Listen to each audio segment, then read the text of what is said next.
This podcast is part of the Frederick Podcast Network. Learn more at listenfrederick.com.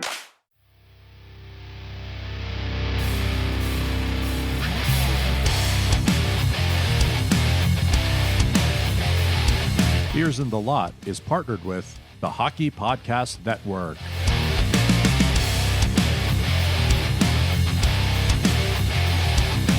What's up, everybody, and welcome to Beers in the Lot. Before we get going, let me just remind you about our shop at beersinthelot.com/shop. That's where you can get the t-shirts and other merchandise with Beers in the Lot logos on it. Also, check out beersinthelot.com for anything else you might be curious about this podcast. And be sure to join the Discord at beersinthelot.com/discord. So, for episode 186, our special guest is Robert Greeley. He's a digital storyteller, and he gave us lots of good stories for this episode. So let's get to it and crack the beers. You guys waiting on me every time? Yep. We're used to it by now, dude. I like to think just because mine sounds so good. It normally comes through pretty well. It's the new studio office there, Danny. Yeah. I just started hanging stuff up in here, so it's still loud. The noise just ricochets off the walls. You're way ahead of me, dude. I've been here a year plus. I've only hung two things. What Danny, you what are you drinking tonight, drinking? Daniel? Okay. Yeah. Amateur hour tonight. All right. Yeah. What you drinking here tonight, Daniel? Well, per usual, I have a Treehouse Bomb Cyclone. Definitely a mix of a bunch of different stuff that I wouldn't normally try, but we're giving it a shot tonight. What do you got tonight, Aaron? Looks like you have a unique beer tonight. I have something that I normally wouldn't try as well. This is a Fatheads Brewery Juiced to Jupiter Tangerine India Pale Ale. Courtesy of you, Daniel. Thank you for this. Oh, yes. Appreciate it. And honestly, after the first drink, it's pretty good. I'm happy I tried it. What you got, John? I have some Bullet Bourbon this evening, actually. So back weeks on the bourbon trail. Eric, what do you have this evening, sir? I have the new house beer, Three Floyd's Zombie Dust. Oh, Yeah. excellent choice. Yeah, What yeah. changed? Well, Flying Dog left town, so no more Sayonara. Snake Dog. Yeah. So long. Yeah. So we're on the Three Floyd's bus now. Zombie good one. Dust. It's a good house Right beer. on. Zombie Dust Right on. is excellent. And we have a special guest for this episode, Robert Greeley, who is a digital storyteller. You may have seen his posts on Instagram, TikTok. He has a really awesome YouTube channel where he travels globally, mostly to Europe, but globally, right? That counts, international. To see some of the lesser known pro leagues and tell their stories, the players and the teams and the atmospheres and goings on. And then also there's some North American stuff on there too. I was watching some of the workouts. There was like a workout battle between some college hockey players I saw. There was, some other North American pro players, getting ready for seasons and such. So really interesting stuff on there. Welcome, Robert. Hey, thanks for having me. I will say, though, little insulted that you invited a Newfoundlander on here and not one of you has a Newfoundland brand beer. What are you doing? It's hard to get. We were hoping you bring some like Newfie Screech. Why didn't you bring any of that? So what you were here's the hoping real for. secret about Newfie Screech is that Newfies don't really drink it. We just love seeing you suffer when you come to the island. Right? That's all it is. But yeah, no, it's been interesting actually being a Newfoundlander, and obviously, drinking has been in their culture for, so long. And it's something that, I was obviously introduced to an age that I won't incriminate myself by repeating. But, over the last, 14 months now, I guess, like I've just been, sober, not drinking or doing anything of that nature. So it's been really Awesome. interesting Nice. over the past year to kind of see, life from this lens of it all. I still, like I said, it is a part of our culture. So I'm not, I still love being around it. I still love talking about it. But yeah, right now I've just kind of stopped, and it's been interesting. No, that's great. Right That's on. Yeah. yeah, that's really good to hear, actually. I've had a couple of our guys do the sober October thing, and they said they feel great throughout the month. Yeah, John and I have been doing that the last couple of years. It's definitely good to that's a minimal thing, right? 30 days is nothing, but it's a good reset, right? So Well, the thing for me is it was kind of honestly a little bit of an accident. So I was in Romania with my buddies over there who were playing in Brazov, right? And they just had a bug going through the team, and I kind of caught the tail end of it. So I was sick during New Year's. So obviously I just didn't drink. New Year's, returned home to Canada, and then like 4 months went by, and a lot of this content stuff too, you are kind of just tunnel vision by yourself, and 4 months went by, and it was kind of like I haven't had a drink in since like December 30th or whatever it was, kind of thing. I was like, you know what? Let me run through the year and see how this kind of goes. And there were a few moments where in Germany 4, I was there and the guys had won their game, and they were kind of insulted with me. They're like, "Water? You're drinking water? Like you're not having a beer after the big win?" There were a couple of moments like that where it's like, oh, you know what? It would be nice to kind of have one there. But I was like, okay, I told myself 12 months, let's stick it out. And January 1st hit, and it was kind of like, okay, you know what? Let's keep it going and see. There's some times where I'm like, oh, you know what? It would be nice, because I look back at like the moments that I think that if they happen now that I would kind of crack, right? So when I was in the Czech league, right? Like we're in Pilsen with my buddy, we're out with his parents, it's Christmas time, and like we're having Pilsen beer in Pilsen, right? When I was with one of my best friends, who's actually, he's South American, he's from Uruguay originally, but we all went to Argentina together, and like we were having like the red wines with the they've got a fantastic meat selection down there, which sounds weird coming out of the mouth, but to have the red wine down there and stuff like that. And then I didn't get an opportunity. I did think that this was going to break me in August when Ben Hutton, a buddy of mine who I've gotten to know through some of those workout videos that we've done, he was on the Vegas team that won, and I went up and I helped kind of document some extra stuff with his Stanley Cup, and that was in August. And I was like, have an internal conversation with myself. I'm like, if he puts a beer in the Stanley Cup and says, "Rob, drink it," like I mean, I think I got but obviously what we were doing was I was just out with him at the community event. So there was, it was too much of a park and friendly kind of day, right? So we didn't get the opportunity, but I was like, okay, you know what? Maybe I think that might have broke me. But yeah, so we'll see. I'm not too sure. I'm not in a rush to get back into it now at this point.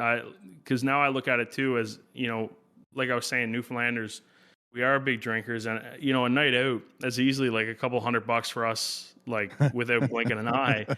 And now I'm just like, there's been times in Europe where I'm like looking at the bank account and I'm like, okay, what random part in the world am I stranded into right now? And it's like, geez, you know what? A couple $100 could get me out of a pickle.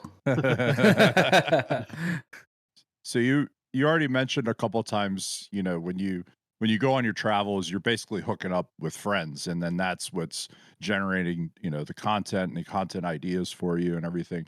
So are those players that you played with when you were growing up? Are they classmates? Like how do you develop these friendships, through your life and career? First off, I'm flattered you think I was ever skilled enough to play with half of these guys. At no point in their career. No, so I mean, the thing is this all kind of started, like I was in 3rd grade. I told my teacher I wanted to be an author, right? She was like, it's not a real job. And I was like, you know what? I'm going to show you, primary school teacher. So I just kind of stuck at it. And, obviously as time has evolved, I think, an author, a storyteller, it's now formed into this digital format, right? And so, right. That kind of quickly turned into me wanting to host TV shows and everything like that, right? So I was doing that during high school when obviously I was still allowed to play sport at a competitive level. They, everybody makes the high school hockey team in rural Newfoundland, right? So it wasn't like, oh, no, you actually are terrible, you're cut, right? But there was no, come on, we need the bodies, right? So simultaneously going through both of those things, and then at some point it just kind of got there where it was like, okay, let's kind of take this a little bit more seriously. did the hosting gigs, got in front of the camera a lot. In Newfoundland, we have this thing where it's like career education. I forget the actual name of it, but there's like volunteer hours. And so I had already expressed interest that I wanted to do this. I was already starting to write like newspaper stories on the local athletes in the paper in my hometown. So my career education teacher, she just said to me, she's like, hey, Eastlink TV, which is like they're pretty big in Atlantic Canada, but they have like expanded and they stretch out throughout the whole country. They are coming to Clarenville to do the Senior Hockey League show. So senior hockey is pretty big in Newfoundland for context. I mean, if any of you guys are like Penguins fans, which I kind of see, like Aaron Asham even ended up in that league at some point, right? Right. Terry Ryan, obviously pretty most notable there, has played in it too. And that's where I first met Terry. And, we've been kind of close ever since, however you want to call it. We're always kind of checking in every now and then. And I'm sure we'll get to him. I mean, Terry's great. I can't say enough good things about him, but I'm getting ahead of myself because so they were coming to Clarenville to start putting off that show. My teacher was like, hey, they've emailed the school. They're looking for student volunteers to pack and unload gear. I was like, she's like, yeah, I know, like you're writing, like I know you're interested in this stuff. And I was like, yeah, 100%. And I got there. Brian Daw, who was the producer at Eastlink at the time, he looked at me and he was like, what do you want to do with your life? And I was like, I want to be in front of the camera. He's like, okay. I never lifted a box for them. I still feel bad to this day. I was supposed to do heavy lifting. Brian's like, no, okay, that's what you want to do. Put me right in front of the camera. I got to host that show. That's where I got to meet, guys like Terry Ryan and just really get the reps in early, and also to add a little bit of credibility. I can still say to this point that, like, yeah, I've hosted TV shows and people, their eyebrows always perk up. They're like, what do you mean? I'm like, well, listen, I was not Good Morning America, but, I had a good time with my, 40 or 50 viewers on local cable TV kind of thing. So the ball started rolling from there. And then, again, spending as much time at this as I was, the grades definitely probably slipped a little bit more than what they should have. So I applied to, and funny enough, through that opportunity, I was lucky enough to meet Jay Onwright and Dan O'Toole, because they were initially my hometown won Craft Hockeyville, like way back in the day. And they came, they loved it. And then in 2014, which was a year before I was supposed to graduate high school, we were hosting the Newfoundland and Labrador Winter Games. And so the organization committee, they reached back out to Jay and Dan and they're like, hey, are you guys interested in coming out for the closing ceremonies? They had such a great time beforehand. They did again. They came on one of the shows with Eastlink that I was volunteering with, because I was doing color commentary at those games. And basically from there, Jay, his wife, and Dan came to the arena to just kind of take in some of the hockey. I was there doing notes for the medal games the next day. It was just the semifinals. Jay recognized me from the morning. He was like, hey, like, if you have that clip from our show, like that we filmed this morning, we'd love to have it. I was like, yeah, I'll get in contact with you. And then he just kind of invited me to sit down with him and enjoy the game. So I basically got 3 hours of their ears to just ask questions and take everything in. And they recently switched their name, but they're now the Toronto Metropolitan University in Toronto. And so that was Jay's school. They're pretty famously known for their sport media program. I mean, if you actually kind of look at like a lot of the TSM reporters, the Bar Down crew, like all of like pretty predominant, say, hockey influences in Canada, a lot of them are TMU graduates. So I was just like, yeah, you know what? This is the school for me. This is the dream school. But again, too, just growing up in Newfoundland, you don't know a whole lot about the different opportunities. So that was really the only spot that I applied to. I got waitlisted. And so then I was kind of like, let me figure out what to do here now. Found a college in my hometown. That year gave me the opportunity to just kind of strengthen my resume. Was able to get a little bit more into social media there now, like helping out with our local minor hockey organization. Reapplied to Ryerson, they're like, no, we still don't want you. But the University of Ottawa was, gracious enough to, send me a letter of, I was accepted. They gave me 3 credits actually for the year of college, or that I did, which was kind of funny. So I looked at all my options, and that was, it was, again, TMU, U Ottawa, Carleton, and I also applied to St. Thomas. So St. Thomas accepted me. They're a school on the east coast of Canada. U Ottawa, obviously, like I said, accepted me with the 3 credits. TMU was like, no, not happening. Carleton, and it's funny, so U Ottawa and Carleton are massive rivals, right? Like that's kind of the big one here in Ottawa. And I almost feel like this is where it all started for my personal rivalry with Carleton, because they're like, yeah, no, so we're actually not going to accept your college transcript, and we're just going to go by your high school thing. And yeah, obviously you're not getting in because those high school grades were shit. That's why you went to the and we're not going to refund you the $50 admission application fee. So St. Thomas, U Ottawa is kind of what it came down to. And I was like, okay, you know what? I want to get into a little bit of a bigger market. Like I'm an Atlantic Canadian, I'm a Newfoundlander. Like I feel like I've kind of gotten a grasp of it. And I went there, and honestly, it was the time of my life. I mean, those guys that, I got to work with and everything like that are, they're brothers at this point too. I mainly worked with our football team, but because of my hockey background, I was still pretty well acquainted with the men's hockey team there. And that's kind of where, I also got involved with like the Ottawa Red Blacks, and because of that, Ottawa Sport and Entertainment Group is owned also, like it's Red Blacks 67s, like that's kind of the umbrella there.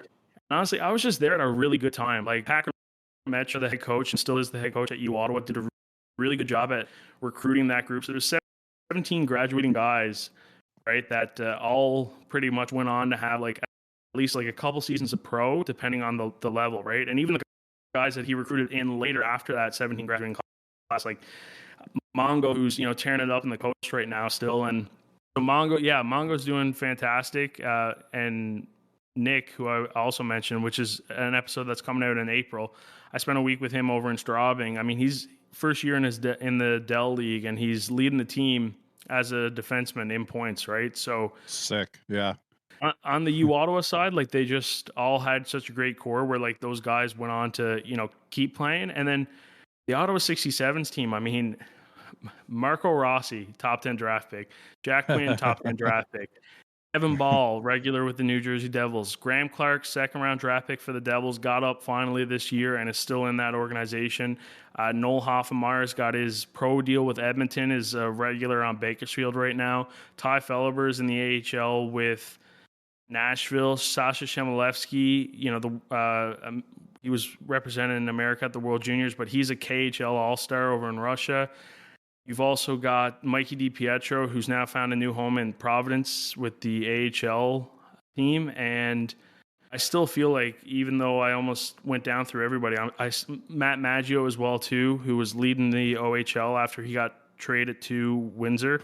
Like he's turning it up with the Islanders. Like it was just a really, really good team, right? And so even a lot of those guys, a few of them are also playing in Europe, and I just kind of got the opportunity to catch up with. So that's more or less awesome. The long-winded story of how all of it kind of got set up, right? I got introduced to those guys through that, and then funny enough, when I was filming that stuff, because these are all pre-recorded, like there wasn't really much of a plan too much now. Like even like operationally, things have changed drastically for myself over the last few months, right? And now things are being taken a lot more seriously.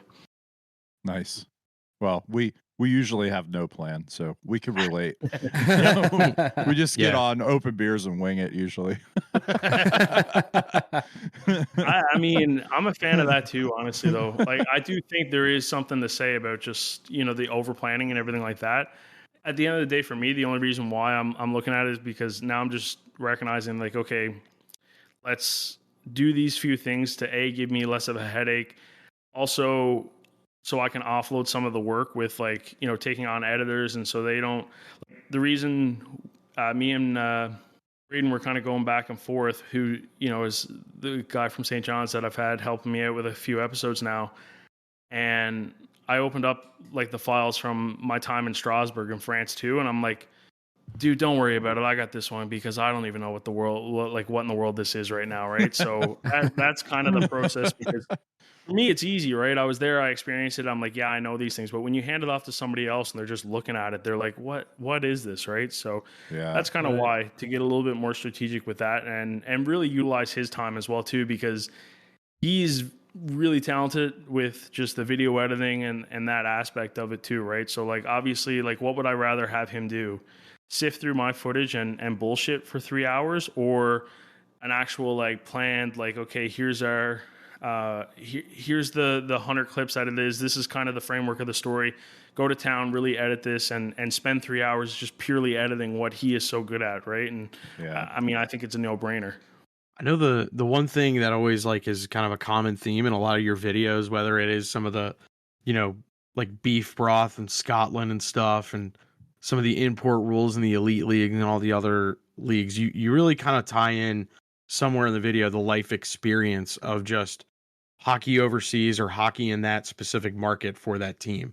So is that something that you've always kind of thought of as kind of a storyteller, or even when you were younger wanting to be, you know, kind of forward facing sports journalist, or is that something you've just developed over time? I've always kind of stayed true to just the point that like everybody has a story, like everything is very much warranted in telling. And like one of the things that drives me insane, and I don't know if I would have taken hockey a little bit more seriously, but it was like, yeah, NHL or bust. Like that's all I heard as a kid, right? And it's like, okay, well, like I'm obviously not going to make it to the NHL, so you know, let's just have some fun and you know, try not to get too hurt by the time I got to go to university, right? But it's like, hold on a second, you can pretty much get your education paid for, right? Like you can go play in a lower league in Europe and get to travel, you know, those parts of the world. And, you know, basically, you know, you're not going to leave the season with a ton of money. You might have a couple extra euros. You might just break even, but you literally got to live in a whole different country for free.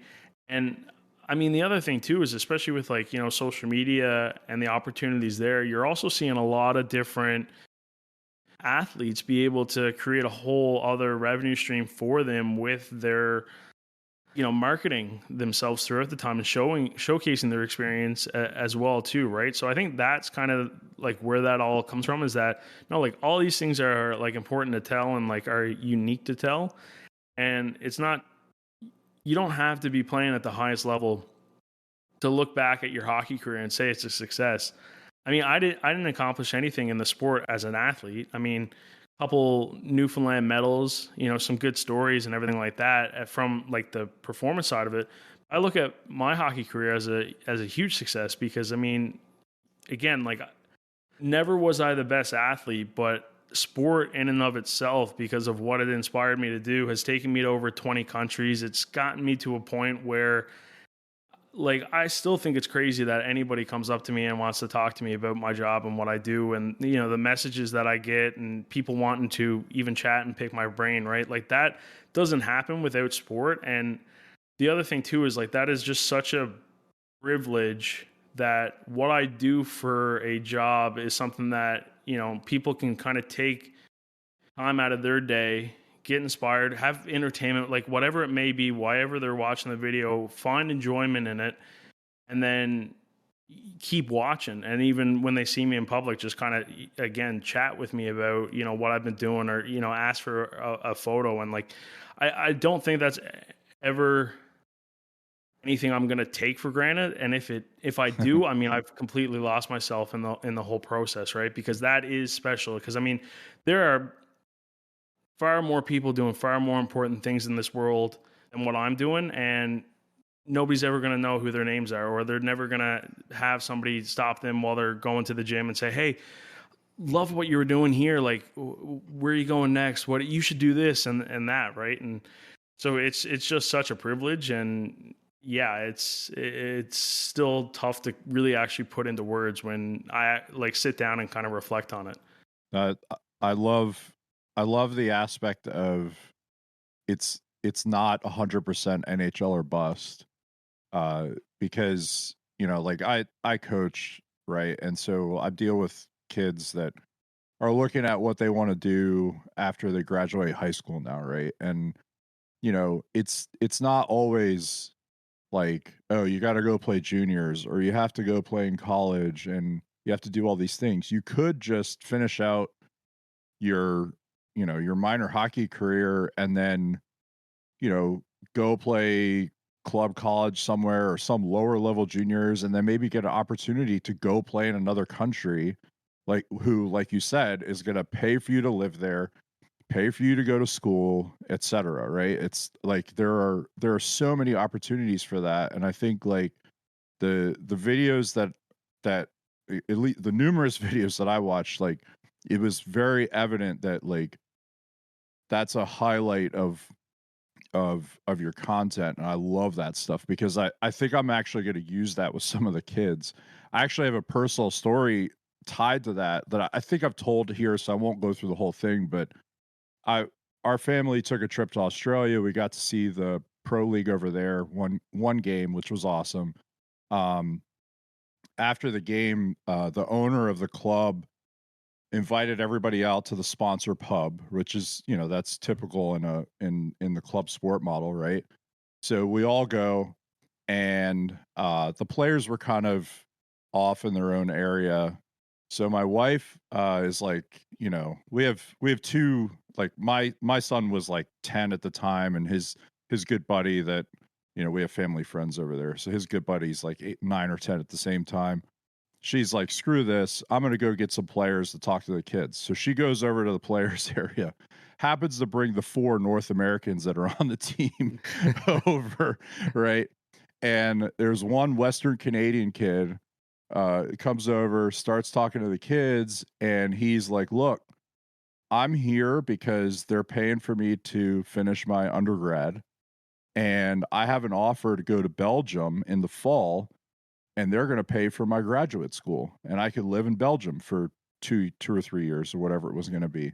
And I looked at my son and I was like, are you listening to this? Like, this is what you could do. It's not just, play North American Pro somewhere and try and make it. It's, all these other opportunities. So I love hearing about that stuff. Since 1917, only about 8,000 people have ever played in the NHL. 8,000 people have one game played or more in the NHL since 1917. Yeah, it's not the NHL or bust. No, I think I mean, it might not do anything for the kids, but maybe the parents. Right. When I went to when I went to U Ottawa, my buddy, we were there the same time. He's a fellow Newfoundlander, but I met him there, right? And show the parents the difference between, hey, these are two guys that went to the same school at the same time. Here's student one's student loans. Here's student B's student loans. And the only difference is one got the athletic scholarship and the other one didn't. So It's like I said, right? Like it opens up a lot of doors. And yeah, I think realistically, it's like anytime that you get to do this, it's like, why not? Because I know too, like, we're talking like a younger model right now, but even, seeing some of the guys battle it out in the coast, right? And I'm not really here to debate whether or not you should, stay in the coast or go play in Europe. But one of the things that I constantly hear after, because the coast isn't easy, like you're talking like 3-3s on the weekend, like brutal travel schedules. You're playing that super heavy 80 games, whatever their actual schedule allots for them in the season. And a lot of times smaller ice, like it's physical hockey, like you're beating yourself up, right?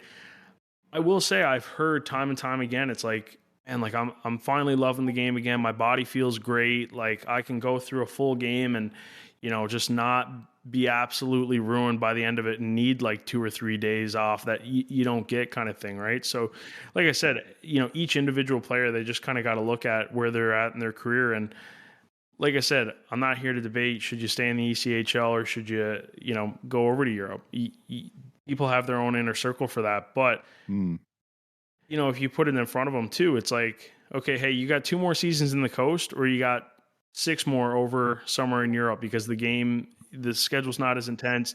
You got the bigger ice surface, right? You're not playing as many games like that that format, right? I mean, and again, too, maybe you leave and, it's one less busted ankle that, is going to creak every time you walk up the stairs when you're in your 40s and your 50s kind of thing, right? So, it's something that, again, too, I think the more education that's out there with what these opportunities could look like is always good. That's one of the things that, when I am chatting with these organizations, I'm like, hey, like FYI, like a secret added benefit to this is if an import player in North America is watching, thinking about joining your program, they can actually kind of get a sense of like, okay, this is what the facility looks like a little bit. This is what the fan base is. This is what the life's like.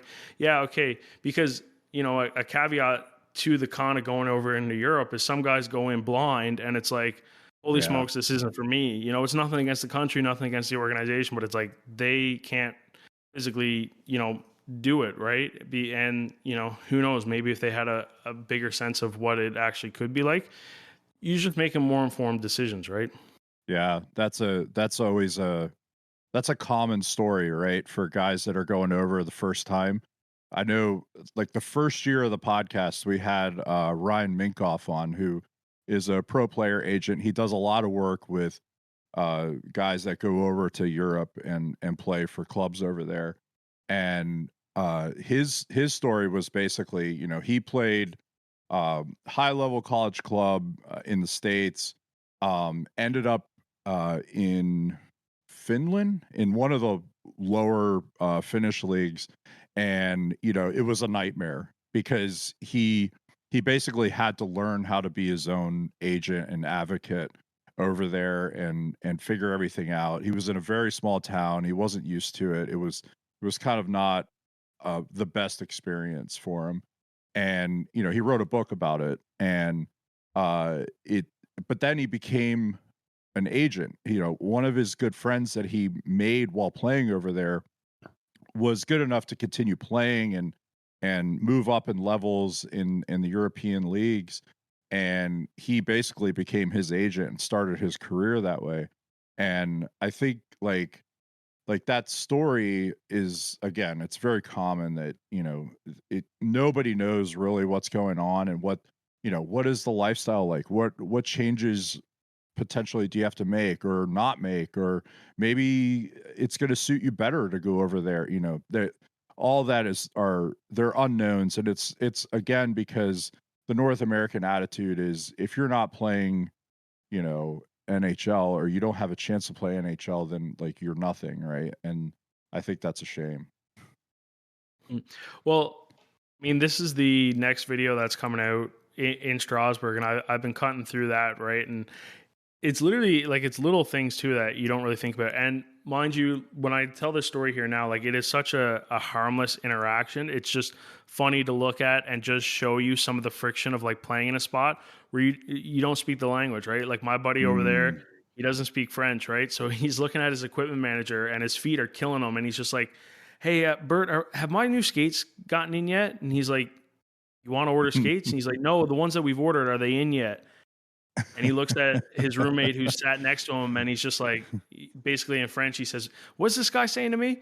And then his roommate looks at him. He's like, Cody, what do you want? And he's like, my skates, are they in yet? Like the wide ones, like my feet are killing me. And it's so harmless, right? But like, again, like that's just something that like, you're not really going to think about. And you know what? Like I said, it's harmless. Like everybody's laughing in the clip, and right. I had Cody mic'd up for that interaction, and we were talking about it after about how funny it is, right? And just some of the hiccups. But man, you're having a bad day, and like, you're just like, rain was hitting you wrong. You woke up the wrong side of the bed, whatever. It's just like, that's something that's just like, you just, at the end of the day, maybe you just want to get the point across or you get frustrated, right? But again, It's something that you can easily laugh at. But yeah, it's something that, just, if you take it into consideration before you go, when it happens, you're not that frustrated, right? Yeah. And again, too, it's knowing these things, right? So yeah, it's so small and it's so funny. And the equipment manager there is awesome, by the way. He's such a good dude, and the guys all love him. And they have a little conspiracy. They're like, you know what? I think Bert actually is very fluent in English. He just chooses to. He doesn't to mess with him. Yeah, if he doesn't have the answer right away, he goes, what? Parlez le français, s'il vous plaît? But no, like I said, it's all good and it's all a laugh, right? But it is little things like that to just think of too, right? Because that was a practice, right? Think about, in a game too, right? Like you want the quick communication or anything like that, right? So it's all different elements. And I'm not saying that, obviously you're in France. Like, I'm not saying the whole staff should be just like fluent in English for you, but if you're making a decision as a Canadian who speaks French, it's like, hey, that's an element. Like, if I go to France, I can be in my element a little bit. I can have those conversations and the dialogue quickly, right? So it's just Right. things to think about. Do you think just dealing with some of the, Canadians or Americans that go over there to play, do you think that's for them in their mind the biggest barrier, the language? Just whether they're in various parts of Europe? I'll say yes in the sense that communication is always typically the biggest barrier, not necessarily say the language.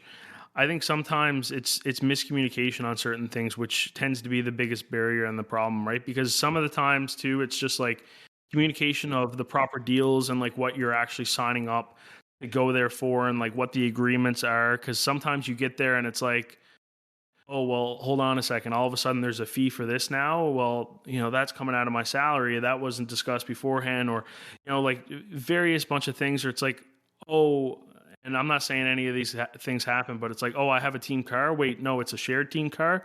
Right. So I think communicate like language. Yeah. But it all kind of comes down to that foundation of like communication. I genuinely think that's probably for imports, maybe the biggest misstep is just fully understanding kind of all the details and all the little things. And it's hard to get perfect because the thing is even the organizations and even the players, like, you don't really think about it until it happens. It's like, oh, why didn't we clarify that before I kind of came over here, right? So I think that would tend to be where I would lean towards that answer as being the biggest like hurdle for a lot of these guys going over. And yeah, because again, communication is just so important. It stems to pretty much everything that you're going to be doing. Time out for just a second while we hear about our sponsors. We'll be right back. We know hockey games move fast, but with DraftKings Sportsbook, an official sports betting partner of the NHL, you can score faster than anything happening on the ice. This week, new customers can bet $5 and get $200 instantly in bonus bets. Download the DraftKings Sportsbook app with code THPN. New customers bet just $5 on the NHL and get $200 instantly in bonus bets. Only on DraftKings Sportsbook with code THPN. The crown is yours. Gambling problem? Call 1-800-GAMBLER or visit www.1800gambler.net. In New York, call 877-8-HOPE-NY or text HOPE-NY. That's 467-369. In Connecticut, help is available for problem gambling. Call 888-789-7777 or visit ccpg.org. Please play responsibly. On behalf of Boot Hill Casino and Resort in Kansas, 21 plus, age varies by jurisdiction, void in Ontario. Bonus bets expire 168 hours after issuance. See dkng.com/hockey for eligibility and deposit restrictions, terms, and responsible gambling resources. NHL and the NHL Shield are registered trademarks of the National Hockey League. Copyright NHL 2024. All rights reserved. Is it new year, new you for 2024? Pure Hockey has the best hockey equipment, accessories, and apparel on the market to take your game to the next level this year. Maybe you made resolutions to improve your puck handling or passing. Maybe it's time to ditch that old stick and start the year with a fresh twig. Maybe it's time to refresh your NHL wardrobe for the race to the playoffs. Pure Hockey has it all. Whether it's training aids, the latest sticks and skates, or your favorite team's gear, get your hockey shopping done at Pure Hockey and use our affiliate link at beersintheLot.com/Pure Hockey. One thing I wanted to mention in one of your videos, I don't remember what city it was in Germany, but the arena that was open to the woods at like the back of the arena, I want to play there so bad. Oh, I've seen that twice now. The first one was Crimson Chow, and it's so funny. I don't know how true this is, but it's also in the lockout. It's where Clark MacArthur played and Wayne Simmons, if I'm not correct. So Nice. they've been pretty, like, they're pretty popular. It's funny because some of this stuff has taken off recently, and like I get so many people recommending me to go there, and I'm like, guys, like, it's not a good video. It's not my best video, but like 4 years ago, like I was there and I did it. Like, go take a look. Yeah, really unique spot. I don't know how true this is, but apparently, because you can smoke in that building because the half like the wall is open, right? And so that's what, I was told anyway, is that the reason it's still like that is so people can still just have the cigarettes and Oh, smoke that's during so the nice. game. No, I mean, like It- you literally do, like you leave that arena. I distinctly remember this so much because it was our last game, right, of that trip. So kind of what did inspire like the later Europe trips was I did have the opportunity to go with the University of Ottawa to Germany. We played 3 preseason games over there. Just the head coach Pat Grametra, that's like where Crimson Child was the spot where he kind of ended his pro career too. And so he kind of went back there, and it was kind of like a big for the 17 graduating players, it was like a big kind of like thank you. And I was lucky enough to tag along and document it all for him with some photos. But we finish up that game, and that's our last game. And it's like, like when you go to somebody's house who is a smoker, and you leave, and like it's like on your clothes and everything like that. Yeah. So that was very much the case for us, and like all the gear too. And like literally we went to the locker room, bags got packed, onto the bus, drove to Berlin, whatever, like Munich, whatever main airport we flew out of, flew back to Canada. Bus down from the airport to the University of Ottawa, unpack the gear. So like no time to dry, right? So it's like sweaty hockey gear plus that cigarette smell that just, boy, it really, really hit you after the 8 plus It's like hours. you spent a night at the Falcons. Yeah, that's awesome. Oh, It takes me back to when I was learning to play, and it was in this little league in Martinsburg. It was a roller league. I swear to God, the parents would sit over the boards and smoke. Like while you're like trying to catch your breath, and you just got this big cloud of smoke in your face. It's great. I have seen some of the videos you do, not recently, but a little while ago. You did like kind of what if moments. One thing you covered, and we talk about this all the time, like not necessarily on here, but like all these like, kind of butterfly effect stuff. You talked about the 2011 Stanley Cup final with Vancouver. And I like how you even mentioned like, oh yeah, and the riot doesn't even happen because they'd win. So yeah, it was just funny you just mentioned that. Argued with me on that? Yeah. No, because Here's the the Bruins thing. don't win the cup, which is a big thing. You talk about like how, the Sedins but would the essentially be engraved and everything. Yeah. People were saying that, people were saying the riot was happening anyway, right? Kind of thing. But like, they wouldn't have returned to Vancouver if they won the series like that. Like, Yeah, exactly. I will say I like doing those videos. It is so frustrating, like the comments though, and just Oh, I know. I don't mind being told I'm wrong, but I just want a good point. And Yeah. I don't know. It's one of those things where I'm like, I don't always think I'm right, but when I make those videos, there's rarely a comment where I go, yeah, okay, you know what? That's a good point, and you're right. People are like, nah, it would have been a riot regardless. They would have been too happy. And it's like, nah, like No. Yeah, I don't know about that. They wouldn't have been back in Vancouver. They would have won it in Boston.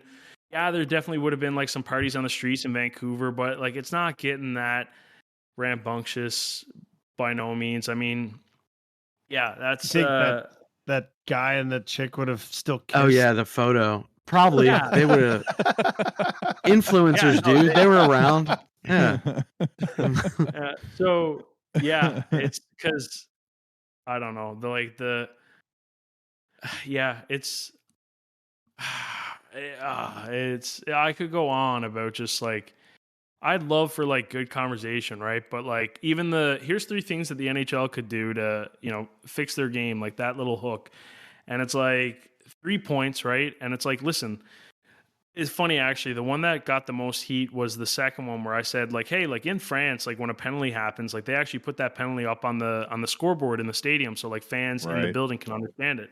And honestly, I look at that and I'm like, yeah, 100%, we should adopt that. How many times in Toronto, Montreal, Colorado, Arizona, whatever market it may be, that there's a bunch of people who A, it's their first ever game, or like B, they won tickets through work, or somebody said, hey, come to my buddy canceled, come to this with me last second. And if they can like accurately, just go to the game, have a great time, and then like when those little moments happen where they don't understand, because the other thing too is like people also aren't going to be like, hey, like they don't like, some people are shy, they're not, or like social anxiety, whatever it may be, they're not going to be like, hey, what just happened here, right? Like some people are like, oh, I don't want to be a bother. So, you throw that up on the board. It's like, hey, it's a little thing. Now, if you came back to me and said, oh, it's way too much work on the event staff, it actually accumulates to being like an annual cost for the venue at like $10,000 a year, I'd be like, okay, yeah, cool. I didn't consider that. Writing fucking stupid ideas. Sorry, you're not convincing me. Like, give me something, right? Because I'll tell you too, one of the most genius leagues in terms of marketing, and there's a reason why. If you look at the most, like Forbes is 50 most, profitable or like largest net worth organizations. All 30 NFL teams are within that top 50. The reason why is because they get it. And one of the big things that the NFL is doing is their Nickelodeon broadcast, where they have SpongeBob and Patrick explaining, having a full broadcast dedicated to literally like explaining the rules. So what I just said there as an example for the NHL and what they could adopt from France is different than that NFL broadcast. However, it still starts the conversation, and it's like, okay, the NFL is doing it and investing a large amount of money into it. How come the NHL, which is a sport that, is also confusing to new people, and there is different rules and everything like that, and offsides, icing, whatever it may be, like, where is that for us right now? And if there is something that I just haven't seen, by all means, show me and let me know. I'd love to read about it. But that's like, let's have the conversation. Let's have the dialogue. Let's go back and forth. Let's figure it out, because me making that video gets us to that conversation eventually, right? And I'm not saying the NHL higher ups are watching this being like, yeah, you know what? Robert's got a point here. Let's figure something out. But we've been saying they should for years. It's okay. Yeah, we talk about accessibility of the game all the time, and the NHL is a huge culprit in the inaccessibility of the game. Nobody hates hockey more than the NHL. Right. We say this all the time. Nobody hates hockey more than the NHL. They like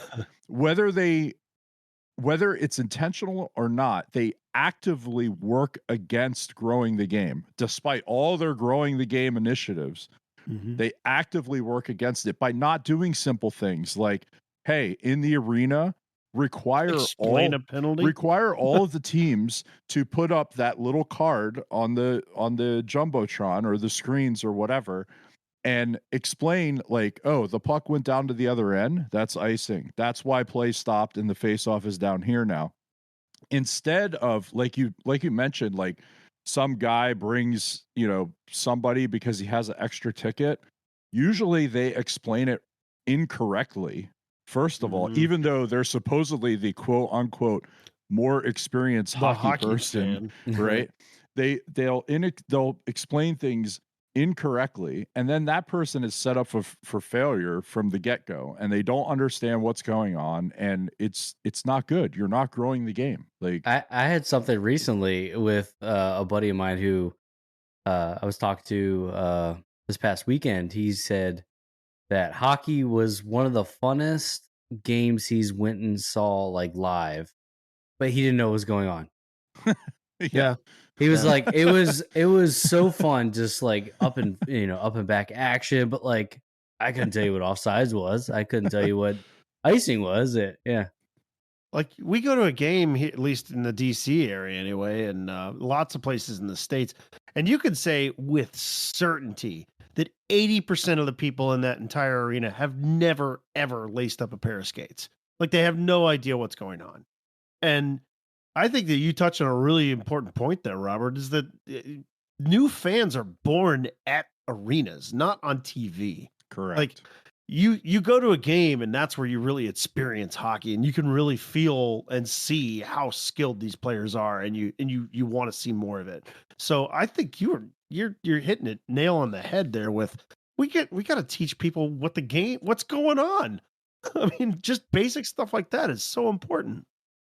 There's certain moments within the game that I recognize my fandom for the sport, right? And it's going to the early senior hockey games in Clarenville, right? And trying to get a good view. And that was, a whole other wheelhouse because those games were just all anarchy, like police escorts for referees in a town of like 6,000 people. Like yes. it was. Oh, I love it. And it was a beast in its own right, that the old senior hockey in Newfoundland. But even too, I remember going into Mile 1, St. John's Fog Devils. They were the QMJHL team there at the time. They were only around for 3 years. I remember sticking around after the game a little bit with my parents, and the mascot throws over a puck to me at the end of the game, and I have that, and it's somewhere in the garage now at this point too. But like little things like that, right? It's not the first broadcast I remember is more so, and this tells you like the magnitude of the moment that it needs to be for me to actually register like the first time of like, watching a hockey broadcast. And that's when the Red Wings beat Detroit.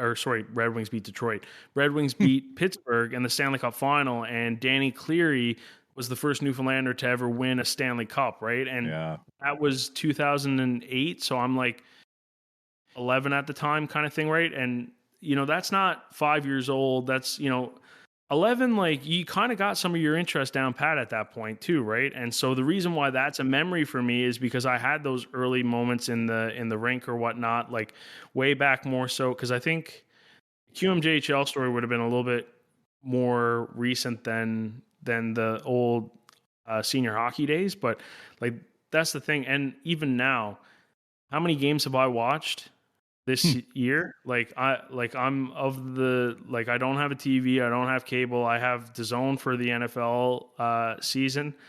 I've watched 0 NHL broadcast this year. The only games that I've seen in full are the ones that I've made time in my schedule to go to. Like I got a layover in Montreal.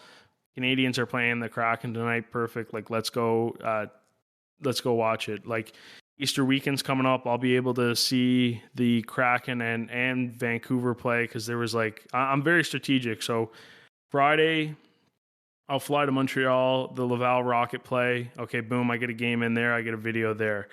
And I go back after the game on Friday, basically sleep at the airport, wake up, fly to Vancouver, meet up with my buddy, like one of my best friends who lives out there now. I haven't seen him in 4 years. I'm absolutely stoked for that. But then take him, drive him down to Seattle, catch the Seattle game that night on the Saturday.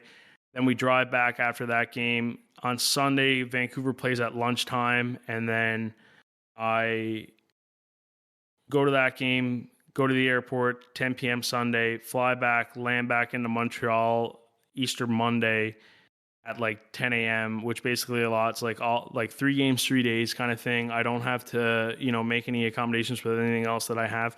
But, and again, too, like that's when I can watch an NHL game. The only time I know that there's a big matchup on in Newfoundland, where there's a couple big games going on, is because I open up Twitter and I just see screenshots from all the Newfoundlanders that I follow being like of their black, like they're taking pictures of the screen that they're blacked out of the big game and they're wondering why they can't I have XYZ service. I get a regional blackout. It's like, what are we doing here? Like if there was, just an this is the other thing. This is the other thing we talk about how bad the apps are, and even the NHL's own app, like your own like native app to show highlights, stats, other stuff, schedule. It is the worst app in the history of apps. Like it's brutal. I don't think I've ever downloaded it, which I think kind of says, God bless you. You're better off. Waste your time. Yeah. Yeah. So, again, too, it's just like, and the thing is like, we can be, critical or whatnot too. They are doing like some really good things too. And it's just really, finding that like the fine line too of like, okay, what elements can we take from certain things and where can we actually like move forward on this? Like, I mean, the Stadium Series stuff or the global games that they're doing, like that Sweden thing, like having Toronto heavily involved in that was genius. I think, I can't remember the teams exactly. They have Vancouver over there as well too, right? Yes.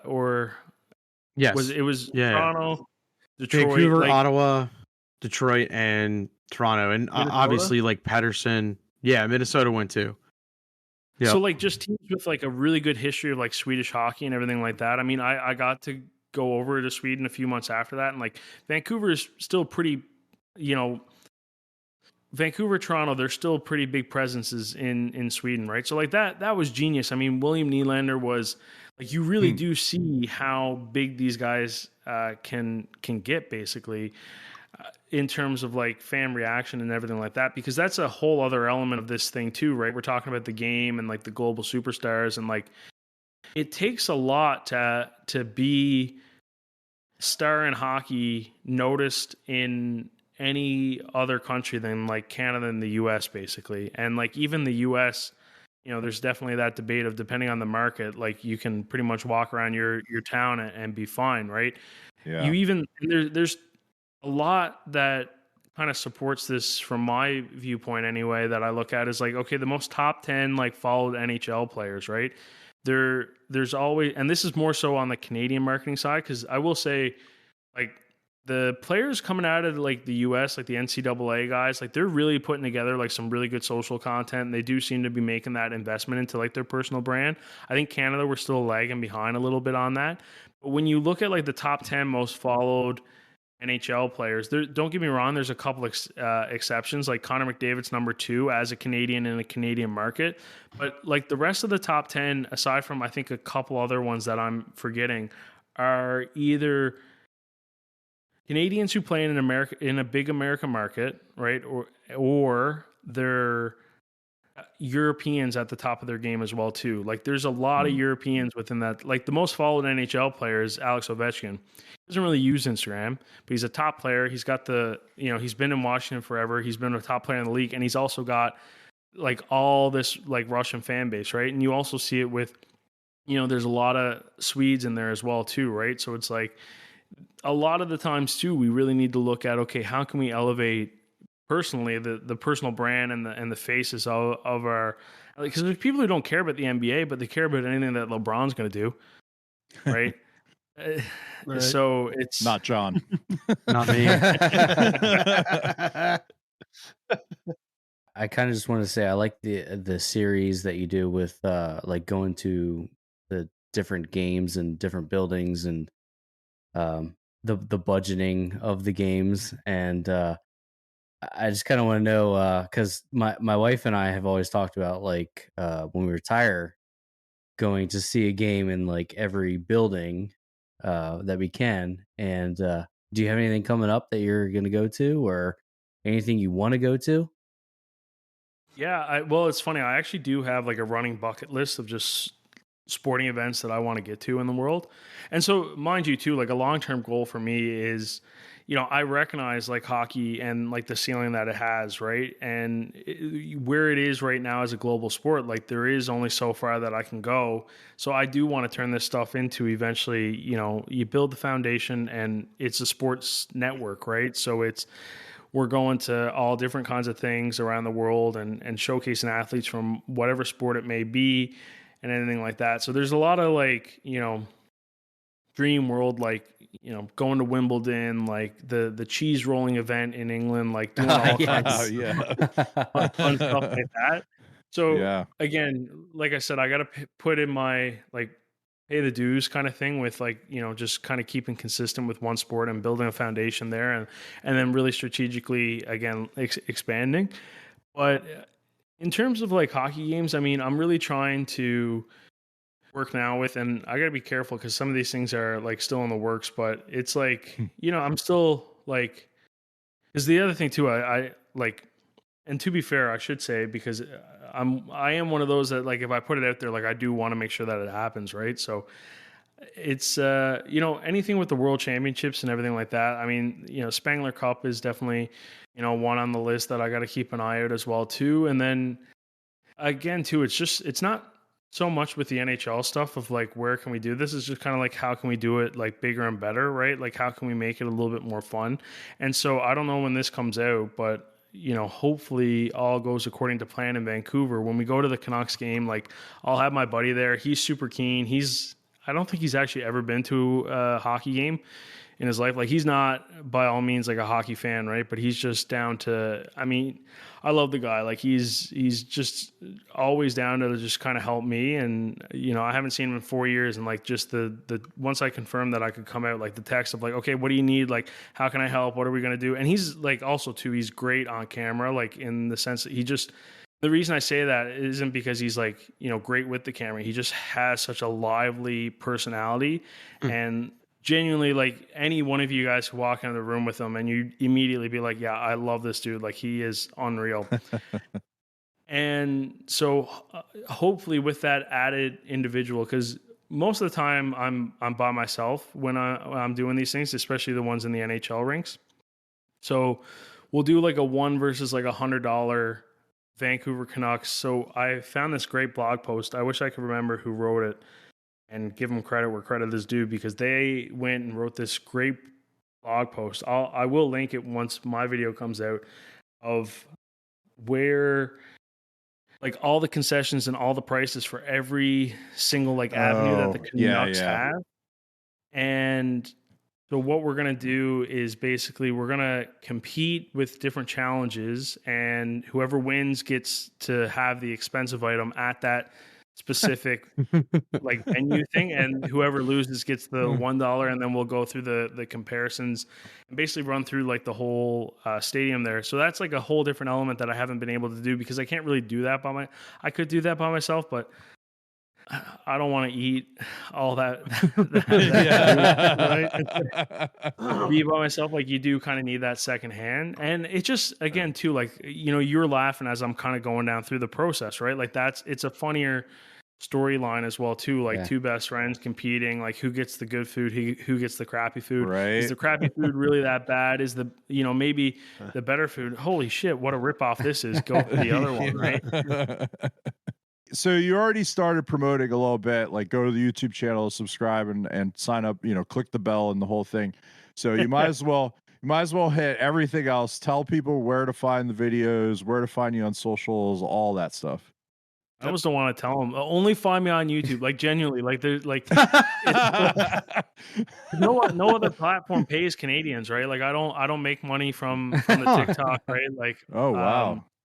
Instagram Reels doesn't give me anything. It's so annoying, actually. So can somebody, if anybody's listening to this who has an answer to this, because I cannot wrap my head around how Meta owns Facebook and Instagram. As a Canadian, I'll make money off of the ads on the Reels for Facebook, but not Instagram. Now, here's the thing. I do like well over probably about 1 million views a month on the Reels that I post on Instagram.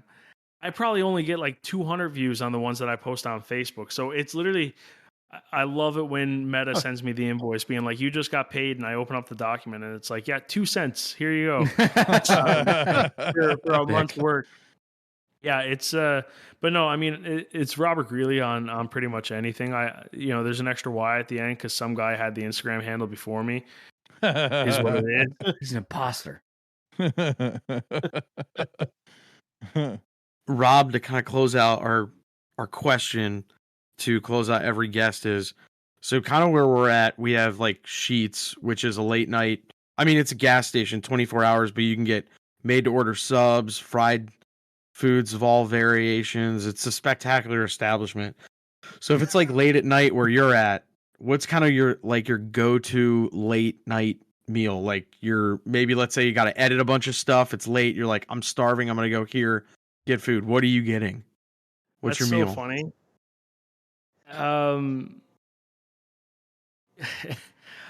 So I'll try, like literally like where I'm to right now. Like, so I'm working in like Northern Canada right now. So like there's 3 gas stations in this community. Like it's like -40. Like I don't have a vehicle up here. Like I get brought to and from the office kind of thing. Like it's so genuinely nothing right now, which has been great on the budget and everything like that. But yeah, so there's literally no way for me to, because again, everything like closes at 8 here. There's no like there's one restaurant, which is like the hotel restaurant.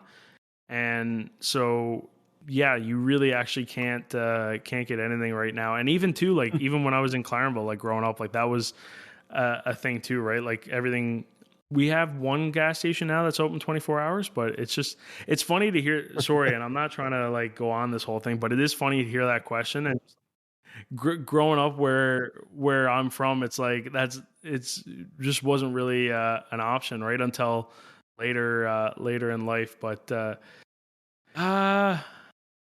when I lived in St. John, so like obviously like the capital, so a few more options around, it was more so just to like actually get like a meal. I'm trying to think now, like probably Dairy Queen, like a Blizzard. Oh, there you go. Solid. That's a good one. Sweet treats. Yeah. That was attached to the gas station near my house. Okay. Nice. Nice. Yeah, so maybe that. I will say, like, now that I'm like stuck in the house and got to be a little bit more creative. The other thing too is like where I'm to right now, it's pretty hard to get like groceries up here, right? Like things are a little bit more expensive because there's no like I can only get out of this community by plane, right? Like I can't drive or train, right? Like it's pretty remote. So right now, like the cheapest option for say like milk, like is like 2% milk, and there's other options, but it's kind of like, okay, you can pay $4 for 2%, or you can pay like $8 for like a liter of almond milk kind of thing. And it's like, well, like if I was down south, yeah, sure, I'd drink the $4 almond milk, but like up here, it's like, whatever. And one thing that I found, and it's ridiculous that I'm doing this, but like the 2% milk with Honey Nut Cheerios is way too sweet to like actually make a proper bowl of cereal. So I take 2 mugs, and I pour one with the 2% milk in one, and then I pour the Honey Nut Cheerios in the other mug, and I just eat the Cheerios dry from the mug, and then I'll drink the milk to wash it down. And that's kind of what's been my late night snack right now, which is it's a little bit interesting, but You gotta make I feel dinner, like I right? couldn't have just said that without the full backstory kind of thing, right? So Well, no, you gotta. No, I agree, because you gotta preface it, because I'm sure somebody's just gonna like hear that part and go like, "Whoa, that cat is weird, dude." Like, just go like, what's going on? I understand, because like, I mean, I get to it. be fair, if they've gotten to this point, they've already made that conclusion. They got a full thesis and a hypothesis to support all Yeah, true. all the claims of like me being absolutely nuts. And that's the thing. It's one of my favorite quotes too is, the creative adult is the kid that never died, right? So I mean, that's still what I'm trying to hold on to. Like I'm still trying to hold on to the fact of just being a kid, having fun and everything like that, right? And so again too, I think it's being unapologetically yourself, and it pays in the videos as well too. And I'm lucky to kind of have that avenue where I can really just have fun and do the things that I'm interested in, right? And try and take advantage of it. Yeah, man. Awesome. Yeah, man. Well, Robert, this has been great. Thank you so much for spending the evening with us and talking to us. This is really good stuff. So I'm really, really happy you came on and talked to us today. Thanks for having me, guys. Yeah, man. Hey, Thank you for coming. and also, if you go to a Caps or Pens game, just know we are also generous with our credit card whenever we get drunk. yeah, if you're done this way. All right, that's it for this one. Thank you for your listen and for your support. We appreciate all of your likes and ratings and reviews and subscriptions on the various podcatchers. Keep them coming. We appreciate every single one of them. I know I speak for the rest of the guys when I say have a good one, and we'll catch you next week when our new episode drops on Wednesday. See ya.